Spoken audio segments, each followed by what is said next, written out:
My name is Patrick Muller. I'm a 22-year-old college student from Morgan Hill, California.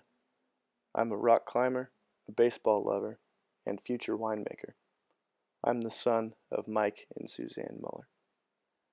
My father, Michael, is the son of Paul and Sue Muller. He is the second child and brother to Karen, Christy, and Kathy. Born in the 60s, he was raised a devout Catholic, never missing church on a Sunday. I remember hearing stories of how his family would drive for hours while on vacation to hear the sermon. My mother, Suzanne Felice, is the daughter of Joe and Jean Felice. She is the firstborn child and sister to Bill, Barbie, and Sandy. She was also raised a Catholic, but not nearly as devout as my father. She was born into a large Italian family full of cultural Catholics and pinched cheeks. Both of my parents enrolled in Chico State in the late 70s and eventually found each other, falling in love and marrying in 1985. After their marriage, they both left the Catholic Church and converted to non-denominational Protestantism. They, like many others, did the same as in recent years followers of the Catholic faith have been leaving the Church. In 1993, my brother Andrew was born, and 3 years later, I was born. We were raised Christian, went to Christian school, and went to church frequently. This was in line with many people I knew, as the percentage of people attending some type of church was rising in Santa Clara County. Being in the south of Silicon Valley, the diversity of people and religions was ever present. While driving down the street in San Jose, I saw mosques and temples and churches, and saw firsthand how the tech industry of my area led to a mixture of many religions and cultures.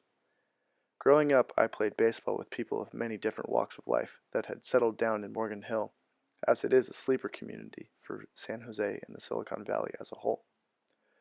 As seen in the photo, there are many different places of worship for all types of people in Santa Clara County.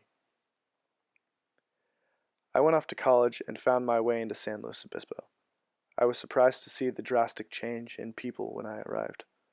Walking through the streets of downtown, I saw a church and some yoga studios, but the diversity that I had grown up with was not there, as SLO is dominated by Caucasians. I was fortunate enough to make friends through the university that displayed the pluralism and diversity that I was accustomed to, though definitely dominated by Christian students, if they're religious at all. I began to find and meet people with various backgrounds culturally and religiously, and have found some of my best friends. Even though I don't consider myself to be religious, I have learned a great deal from my friends who are. I have learned from my friend Alon, a Jew from San Diego, to enjoy the little things and take some time out of my busy schedule to relax and renew myself.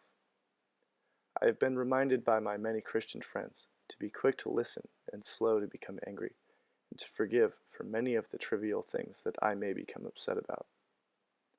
As I leave SLO in a few months and begin my journey around the world, I will remember my childhood in Morgan Hill and the many lessons I learned from my family and from my friends. I also will look back on my time in San Luis Obispo, and how on the surface there is not a lot of diversity of people and religions, but I was lucky enough to meet some great people who have a wide array of experiences and lessons that I will carry on with me. I look forward to where the future takes me, as my first stop will be Margaret River, Australia, and later to Chile or South Africa, and I accept the many lessons I will learn from the people there and the people along the way.